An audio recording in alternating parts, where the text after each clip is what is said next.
स्वागत है आपका मेरे चैनल में शिव कन्या टैरो में।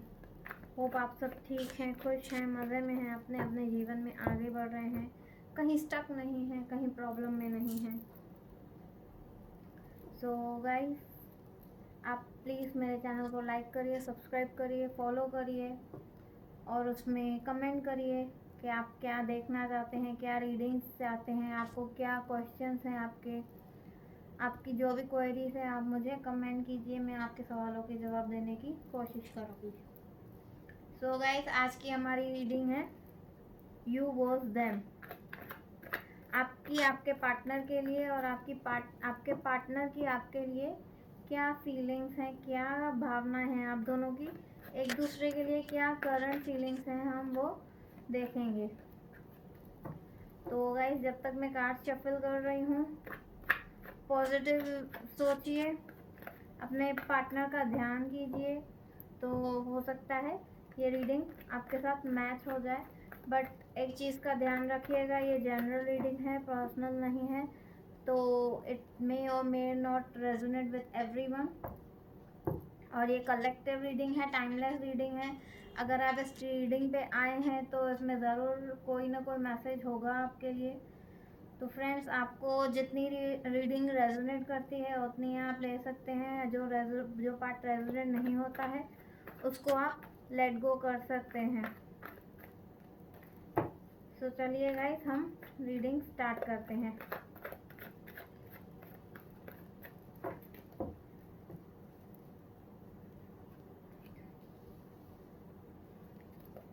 ये मेरे व्यूअर्स के लिए,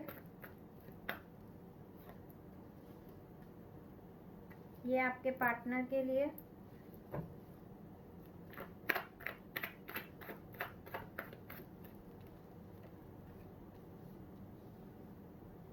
ये मेरे व्यूअर्स के लिए,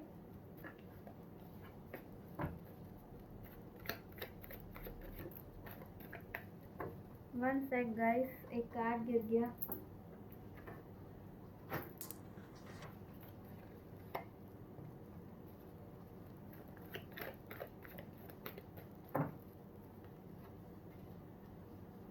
ये आपके पार्टनर के लिए,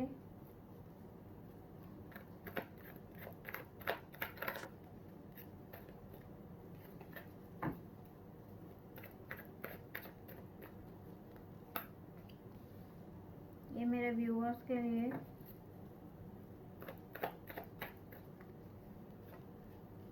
ये आपके पार्टनर के लिए, ये आपके लिए, ये आपके पार्टनर के लिए,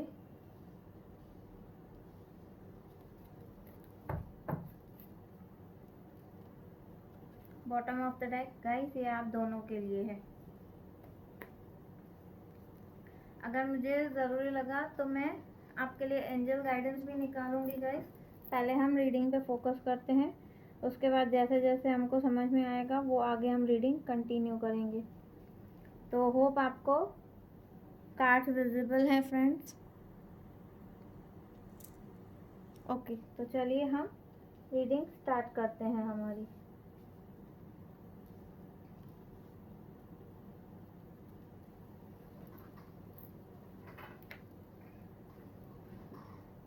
तो देखिए गाइस, पहले तो मैं आपको एक बात कह दूं, ये जेंडर स्पेसिफिक रीडिंग नहीं है, तो थीथा पे फोकस ना करके प्लीज़ आप रीडिंग में फोकस करिएगा। आपको पता है आपके पार्टनर थी हैं या था है, तो हम रीडिंग स्टार्ट करते हैं। ये आपके कार्ड्स हैं, हम पहले आपकी रीडिंग करते हैं, बाद में हम आपके पार्टनर की देखेंगे।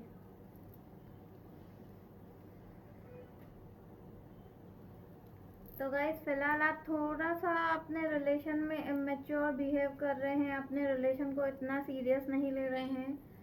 आपके सिर पे गॉड की ब्लेसिंग्स हैं, गॉड का हाथ है, और आपको पता भी है इस रिलेशन को आपको कैसे संभालना है, क्या करना है, आपको पूरी आइडिया है। पर वो आपने जो है अपने वो आइडियाज़ और जो भी आपके एक पॉजिटिव थॉट्स हैं उनको बांध दिया है। आप उनको निकाल नहीं रहे हैं, उनको यूज़ नहीं कर रहे हैं, उन पे इम्प्लीमेंट नहीं कर रहे हैं।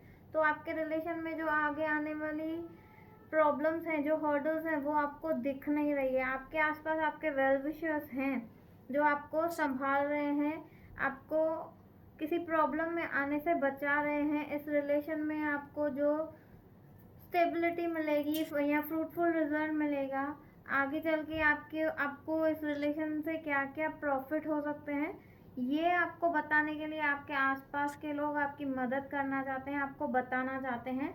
बट आप उनको बता रहे हैं कि आपको सब पता है आगे क्या होने वाला है, क्या नहीं होने वाला है। आपको पता है कि इस रिलेशनशिप की अथॉरिटी आपके हाथ में ही है। Sorry guys. तो आपको पता है कि आप एक डिसीजन मेकर हो, आप जो फैसला लोगे वो ही सही होगा। तो फिलहाल आपको अपने थॉट्स पर ही फोकस है, आप अपने थॉट्स पे फोकस कर रहे हो, आप खुद पे ही इंटरनली आप जो काम कर रहे हैं, आपको लग रहा है कि आप सही हैं। आपको लगता है कि आप अपनी फैमिली के लिए, अपने रिलेशन के लिए बहुत काम कर रहे हैं, बहुत पोटेंशियल दे रहे हैं, पर आपको इस चीज़ का अंदाज़ा ही नहीं है कि जो आप समझ रहे हैं कि आप पॉजिटिव इनपुट्स डाल रहे हैं, वो कहीं ना कहीं नेगेटिविटी ला रहे हैं आपके रिलेशनशिप में, और कहीं ना कहीं जाके वो एक जगह पर स्टक हो गया है, रुक गया है, वो आगे नहीं बढ़ पा रहा है। तो स्टार्टिंग में स्टेप्स लेने में आपने जो एक बचपना दिखाया था, आप में वो मैच्योरिटी नहीं थी इस रिलेशन को हैंडल करने की, और आपने एक अथॉरिटी है, एक क्वीन की जो अथॉरिटी होती है, आपने ऐसी अथॉरिटी दिखाई थी कि ये रिलेशन कहीं नहीं जाने वाला है, ये रिलेशन आपके हित में ही रहने वाला है। आप ओवर कॉन्फिडेंट हो गए। तो उस ओवर कॉन्फिडेंट में आपको पता ही नहीं चला कि आपके आसपास के लोग कब आपका साथ छोड़कर चले गए। आपको इस रिलेशन में अभी भी ग्रोथ मिल सकती है, बट आपको अपने अंदर थोड़ी मेच्योरिटी लानी पड़ेगी, और आपके अंदर एक जो ईगो आ गई है, आपको उसको हटाना पड़ेगा। आपको ऐसा लगता है कि आपकी वजह से ही ये रिलेशन चल रहा है। अगर आप हट जाओगे, आप इसमें एफर्ट नहीं डालोगे, तो ये रिलेशनशिप आगे नहीं बढ़ सकता है। बट ये आप एक ईगो में सोच रहे हो, आप 100% से एफर्ट नहीं डाल रहे हो, आप बहुत ही इमेच्योर बिहेव कर रहे हो, इसलिए आप इस वक्त कहीं स्टक हो गए हो। आपको आगे जाने का रास्ता नहीं मिल रहा है कि आपको किस तरफ बढ़ना है इस रिलेशन को आगे ले जाने के लिए। और आपने अपने आसपास अपने दोस्तों को, रिश्तेदारों को भी एक इगोइस्टिक नेचर दिखा के उनको भी खुद से दूर कर दिया, जो आपको एक सही राह दिखा रहे थे। तो अब आप खुद सोच रहे हैं कि आप स्टक हैं, आपको कहीं रास्ता ही नहीं मिल रहा है, आपको क्या करना चाहिए, आपको कहाँ जाना चाहिए। तो गाइस, अभी भी मैं कहूँगी आपके पास टाइम है, आप थोड़ा सा मेच्योरली बिहेव कर लीजिए। आपसे जो पास्ट में गलतियाँ हुई हैं उनको सुधारना शुरू कर दीजिए, और अपने ईगो को छोड़ दीजिए। जैसे आप अपना ईगो छोड़ोगे, और आपको ऐसा लग रहा है कि मेरे पूरे एफर्ट्स इस रिश्ते को सुधारने में, आपका जो देख रहे हैं यहाँ पे, इसका सर नीचे लगा पड़ा है, ये अपने काम में व्यस्त लगा पड़ा है। तो आपको लग रहा है कि आप अपना रिलेशन सुधार रहे हैं, पर आप अगर ऊपर अपनी नज़र उठाएंगे तो आपके आसपास कोई भी नहीं है। आपकी नज़र उठाने की देर है, फिर आपके रिलेशन में एक अच्छी ग्रोथ, एक फुलफिलमेंट मिलेगी, आपको आगे रास्ते मिलेंगे। जब तक आप सर नहीं उठाएंगे, आपको कैसे पता चलेगा कि आपको आगे जाना कहाँ है। तो आपको थोड़ा सा मेच्योरली बिहेव करना है, थोड़ा अपने ईगो को ख़त्म करना है। ये लड़का है या लड़की है, मैं दोनों के लिए कह रही हूँ, आप अपने ईगो को साइड रखिए और इस रिलेशन को। सॉरी फ्रेंड्स, मेरा वीडियो स्टॉप हो गया था बीच में। तो जैसे मैंने आपसे कहा कि आप लड़का हैं या लड़की हैं, इस रिलेशन पे आपको थोड़ा फोकस करना पड़ेगा, थोड़ा ध्यान देना पड़ेगा, और जो मैं में है, आपको उससे बाहर आना पड़ेगा, अपनी ईगो से आपको बाहर आना पड़ेगा। तो चलिए देखते हैं आपके पार्टनर की क्या थिंकिंग है इस रिलेशन को लेके, आपके बारे में, और इस रिलेशन के बारे में आपके पार्टनर क्या सोचते हैं। तो आपके पार्टनर सोच रहे हैं कि इस रिलेशन की पूरी जिम्मेदारी उनके ऊपर है, जो भी इस रिलेशन में एफर्ट्स डाल रहे हैं वो आपके पार्टनर ही डाल रहे हैं, बट उनको कहीं ना कहीं ये फेथ है कि उनके और आपके रिलेशन के ऊपर गॉड की गाइडेंस है, गॉड की ब्लेसिंग्स हैं। और आपके पार्टनर हर छोटी से छोटी मतलब हर नेगेटिव से नेगेटिव बात में एक कोई पॉजिटिव ढूंढ लाते हैं और हर पॉजिटिव से पॉजिटिव में नेगेटिव ढूंढ लाते हैं। आपके पार्टनर इतने सक्षम हैं, वो आपके पार्टनर यहाँ मुझे दिख रहा है कि वेल बैलेंस्ड है और स्टेबल है आपके पार्टनर। उनका एक अच्छा सा बिजनेस है, उनका घर बंगलो जो भी है उनका सब स्टेबल है, उसमें वो एक अथॉरिटिव पर्सन है और नेम फेम वाले पर्सन है। वो ऐसे ही कोई राह चलते इंसान नहीं है, वो बहुत ही अच्छे और लॉयल इंसान है। हाँ, वो उनको थोड़ा शिव जी की पूजा करनी चाहिए। अगर वो महादेव की उपासना करेंगे तो आपके रिलेशन में जो भी हर्डल्स और प्रॉब्लम्स आ रही हैं वो हट जाएंगी।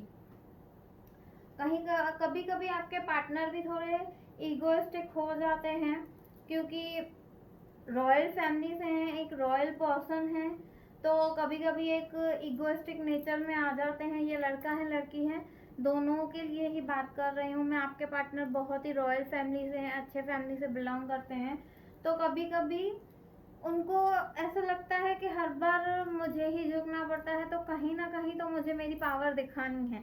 तो कभी कभी वो इस रिलेशन में एक ईगो में आ जाते हैं और आपको बताते हैं कि आई एम समथिंग, आप मेरे को अपने से कम मत समझो, मैं भी कुछ हूँ। तो वो आपको बताते हैं और कभी कभी उसमें एग्रेसिव हो जाते हैं, गुस्सा हो जाते हैं आपसे, या कभी कभी मूव ऑन करने का भी उनके मन में ख्याल आता है। फिर उनको लगता है कि आपके बिना उनके लाइफ में कुछ भी नहीं है। वो खुद को बहुत बंधा हुआ और स्टक महसूस करते हैं कि आप उनको समझने की कोशिश नहीं कर रहे हो, आप उनके अपने हो, आपसे वो प्यार करते हैं, पर वो बहुत ही स्टक फील करते हैं कि आप उनको समझते नहीं हो, वो किस तकलीफ से किस प्रॉब्लम से गुजर रहे हैं, आपको इस चीज़ का रियलाइज नहीं है, आप ये चीज़ें सोचते नहीं हो। बस कभी कभी जाने अनजाने में, जैसे मैंने आपसे कहा कि आप बहुत बचपने में बिहेव करते हो, चाइल्डिश बिहेव करते हो, तो उन बचपने में चाइल्डिश बिहेवियर में आप अपने पार्टनर को कभी कभी बहुत हर्ट फील करवाते हो। तो उनको ऐसा लगता है कि इतनी सारी अथॉरिटीज होने से या इतनी अच्छी royal family, royal business, royal work होने से कुछ नहीं होता है, जब मेरा पार्टनर ही मुझे अंडरस्टैंड नहीं करता है, मुझे समझने की कोशिश नहीं करता है मेरा पार्टनर। तो कभी कभी वो इस चीज़ से बहुत ही हर्ट हो जाते हैं, जैसे उनको लगता है कि उनके अपने ने ही उनके ऊपर वार किया है। और कभी कभार वो भी थोड़े से इम्बैलेंस, इमेच्योर बिहेव कर लेते हैं। उनके पास बहुत सारे ऑल्टरनेटिव होते हुए भी उनको समझ में नहीं आता है कि उनको किस राह पर, किस रास्ते पर जाना चाहिए। हालांकि वो सबकी मदद करते हैं, सबको रास्ता दिखाते हैं, सबको एक हेल्पिंग नेचर है आपके पार्टनर का, पर उनको खुद को कभी कभी नहीं समझ में आता है कि वो अपनी मदद कैसे करें। अगर आप दूसरों को सोल्यूशन देते हो तो आप सबसे पहले आपको खुद को अपने प्रॉब्लम्स के सोल्यूशन होना बहुत ज़रूरी है। तो ये आप दोनों की एक दूसरों को लिखकर फीलिंग्स थी गाइस। आपके पार्टनर आपसे प्यार बहुत करते हैं, वो बहुत दिल से सोचते हैं। कभी कभार आप इमेच्योर हो जाते हो, बचपने में बिहेव करते हो, बट आपके रिलेशन में मैं एक एक्शन आते हुए देख रही हूँ। जैसे मैंने आपसे कहा कि ये कार्ड आप दोनों के लिए है, तो हो सकता है आपके रिलेशन को एक बूस्ट देने के लिए या तो आप कोई स्टेप लेने वाले हैं, कोई एक्शन लेने वाले हैं, या तो फिर आपके पार्टनर कोई एक्शन लेने वाले हैं। अब वो एक्शन क्या होगा ये तो आप ही सोचेंगे, क्योंकि यहाँ पर मुझे हार्मनी दिख रही है। आपके लव रिलेशन में एक नेक्स्ट स्टेप दिख रहा है, पर अब ये आप पे डिपेंड है कि आप क्या करते हैं। आप इस रिलेशन को बढ़ाते हैं, मैरिज तक ले जाते हैं, या आप अपने ईगो में ही स्टक रह जाते हैं और आगे क्या करते हैं। तो गाइस, जैसे मैंने आपसे कहा था कि हम एंड में देखेंगे कि आपके लिए एंजल गाइडेंस क्या है, तो वो हम देखते हैं।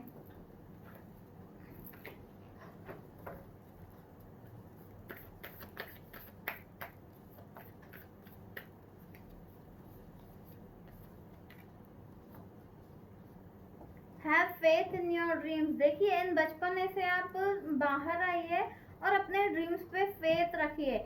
आपने जो पार्टनर चुना है वो बहुत ही लॉयल और फेथफुल है आपकी तरफ। तो आप ऐसा मत सोचिए कि ये रिलेशन आपके लिए लॉयल है या नहीं, इसलिए आप शायद मेच्योर और बचपने में बिहेव कर रहे हैं कि ये रिलेशन पता नहीं कब तक चलेगा या जस्ट ऐसे ही है। तो आपको अपने फेथ ड्रीम पे फेथ रखना है कि आपका हर ड्रीम पूरा हो जाएगा। Surrender to divine. डिवाइन को खुद को समर्पित कर दीजिए, डिवाइन के आगे खुद को छोड़ दीजिए, गॉड पे इस रिलेशन को छोड़ दीजिए कि आप बताइए हमको कि इस रिलेशन का आउटकम क्या है। तो गॉड आपको डायरेक्शन देंगे और आपको बताएंगे कि ये रिलेशन आपके लिए क्या करेगा।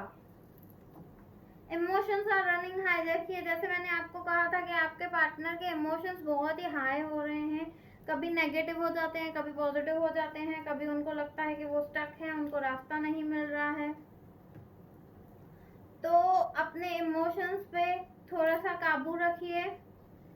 देखिए बॉटम ऑफ द डेक से आया है प्रॉस्पेरिटी लाइज अहेड। मतलब अगर आप लोगों ने अपनी ईगो छोड़ के अगर इस रिलेशन को एक बेहतर आउटकम दिया तो आपको आगे चल के एक प्रोग्रेस मिलेगी इस रिलेशन में, एक प्रॉस्पेरिटी मिलेगी और ये रिलेशन मैरिज में कन्वर्ट हो सकता है गाइस। तो आपको थोड़ा सा खुद पे भी ध्यान देना है और आपके पार्टनर को भी अपने ऊपर थोड़ा सा काम करना है। आप दोनों में थोड़े थोड़े ईगोस हैं तो उनमें से आपको निकलने की ज़रूरत है फ्रेंड्स। होप आपको ये रीडिंग पसंद आई। अगर रीडिंग पसंद आई है तो प्लीज़ लाइक सब्सक्राइब कर लीजिएगा, कमेंट कर लीजिएगा। ओम नमः शिवाय ज़रूर कमेंट कीजिएगा। हर हर महादेव। अगर आपको लगता है कि ये एनर्जीज आपके साथ मैच हुई हैं तो आई क्लेम दिस एनर्जीज। आपके मन में जो भी पॉजिटिव मैसेजेस हैं आप कमेंट कर लीजिएगा गाइस। तो अब तक के लिए बाय। अपना ध्यान रखिएगा। Take care. Have a nice day. Bye guys.